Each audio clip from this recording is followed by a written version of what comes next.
Okay, what's the solution of the system? Use a graph. Well, notice this.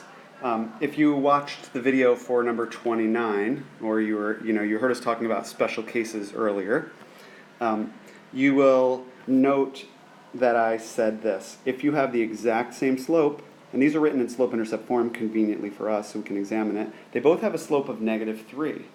This is going to be a special case. We're either going to get the exact same line, infinite number of solutions, or we're going to get two parallel lines that never touch. And the way that you'll be able to tell that is once you know that you have the same slope, then you just examine and say, do they also have the same intercept? Because if they do, then they're the same line. But these don't. One intersects the y-axis at 2, and one intersects it at 4. So you might be able to guess already that it's A. Now let's just check it out to verify it. To graph the first one, y equals -3x plus 2, we go up here to 2, okay? And then we say, okay, drop 3, run 1, that's that line. And then for the other one, we go up to 4 first for the intercept, and then we drop 3, run 1, and we get that line.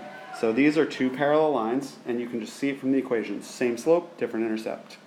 And then you know that it's true that there are no solutions to this.